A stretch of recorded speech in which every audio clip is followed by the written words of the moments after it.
Olá, está começando mais um programa Café com Direito. E essa semana o tema é leve, né? Porque quem disse que só de direito vive o homem? A gente tem que também investir em outros conhecimentos. Era assim os grandes sábios, né? Os grandes filósofos acabavam conhecendo um pouquinho de tudo. E o nosso programa Café com Direito dessa semana vai ter a honra de conhecer alguém que é do mundo jurídico, que eu já tive a oportunidade de falar com ele sobre o trabalho jurídico, mas hoje ele vai estender e vai mostrar uma outra versão, que é o doutor Ronaldo Queiroga, que é o juiz da 5ª Vara Civil daqui de João Pessoa e o assessor da presidência do Tribunal de Justiça. Doutor Ronaldo, seja muito bem-vindo ao programa Café com Direito. A alegria é minha de estar mais uma vez aqui no Café com Direito e para tratar justamente não só de matérias e assuntos atrelados à área jurídica, mas também de temas literários que envolvem as relações humanas e os efeitos do homem com a natureza, enfim, desse mundo do terceiro milênio que vivemos aí de forma tão materialista. Pois é, e que não deixa, de alguma forma, também envolver uma questão de direito, né? Exatamente. No direito um com o outro, né? Das relações interpessoais. Exato, porque aí o homem, com diversas ações nefastas, termina degradando a própria natureza, e aí vem a questão da sustentabilidade, que é um tema hoje muito emergente, principalmente na área jurídica. Ah, é. E no nosso último encontro, eu tive a honra, né, deixar aqui bem claro para o telespectador, de entrevistá-lo no lançamento do seu livro, que foi a Desjudicialização dos Litígios, e foi por uma boa editora, também uma grande editora, a Renovar. E aí você deixava muito claro o seu posicionamento quanto a referente à emenda 66. Qual foi a repercussão desse seu livro, né, no meio jurídico? Eu acredito que positiva, porque eu tenho uma posição que ela se alinha à da professora Regina Beatriz, essa grande jurista que atua principalmente na área de família, na região Rio-São Paulo, né? Mais precisamente no estado de São Paulo.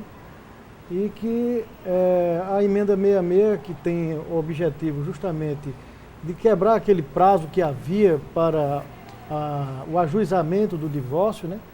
E dizer também que na emenda constava e consta aquele aspecto de que basta a vontade dos cônjuges, ou de um dos cônjuges, de não mais permanecer casado, para assim haver a quebra do vínculo e assim o divórcio.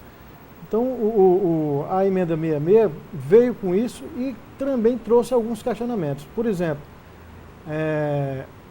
doutrinariamente ainda há um questionamento, alguns dizem que, como a professora Maria Berenice, que a separação judicial com isso acabou-se, porque não haveria mais sentido.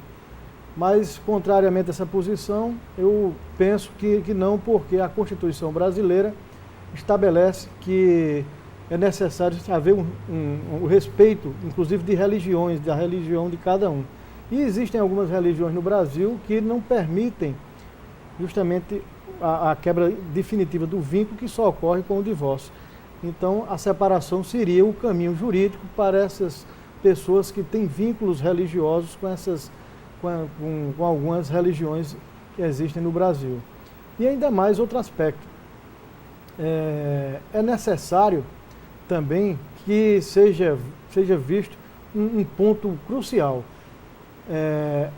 Com essa quebra da inexistência da observação da vontade ou não de permanecer casado, ou seja, o juiz não precisa mais analisar quem é o culpado ou não para poder definir o divórcio, se há um motivo.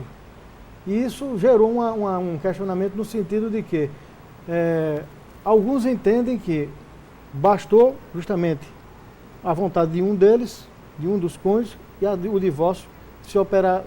Uma denúncia vazia. Uma denúncia vazia, se operacionalizaria. Agora, de um outro lado, havia outras questões, por exemplo, na questão de fixação dos alimentos, ou da própria guarda, se não for feito de forma consensual, qual é o critério que o juiz teria para poder sopesar o posicionamento de cada um dos cônjuges para poder definir esses aspectos. Então, é importante que se mantenha ainda, para esses pontos específicos, um olhar mais aprofundado do julgador, a fim de que ele tenha assim, uma base mais sólida para poder definir esses aspectos de guarda, de alimentos e outras situações. E olha, uma coisa que vai ser que inerente a essa conversa, né, esse nosso bate-papo, é exatamente a inquietude do homem. O homem é inquieto. E essa inquietude é o que faz mover, sair do lugar comum, fazer alguma coisa diferente. E foi isso que aconteceu com o Dr. Naldo. Não só escreve nessa área jurídica, como também ele resolveu já há um tempo, né? Porque aqui está o resultado de alguns dos livros, todos são livros. São 6 ao todo. Já são 6 livros publicados, e dentre eles, que eu ainda vou falar de alguns que ainda vão ser lançados, teve um que teve uma boa repercussão, que aí eu vou pedir os meninos para mostrar, que é o Baião em Crônicas. Aí eu pergunto, Naldo, o que te levou a uma pesquisa tão aprofundada, né, sobre esse nosso poeta cantador? Olha, como bom sertanejo, né? Antes de tudo, eu sou filho de Pombal, nasci em Pombal, no sertão da Paraíba. E ali aprendi, naquele ambiente, naquele mundo, a conhecer de perto o sofrimento, as dores, mas acima de tudo a força e o guerreiro que é o sertanejo. De lutar com todas a sua fé, sua coragem, contra as intempéries da natureza e até mesmo dos próprios efeitos homínios aí, da ação do homem, né? Que muitas vezes de forma desviada termina não proporcionando recursos de açudagem e de barragens, de poços artesianos para no período de secas o homem ter ali condições de sobreviver de forma mais digna e não migrar, não sair como retirante para outras regiões do país. E foi esse mundo aí que eu encontrei na voz desse cancioneiro chamado Luiz Gonzaga do Nascimento. O filho de Januário e Dona Santana, que lá do Exu saiu, lá do pé da Serra do Araripe, e conseguiu, um matuto, conquistar o mundo.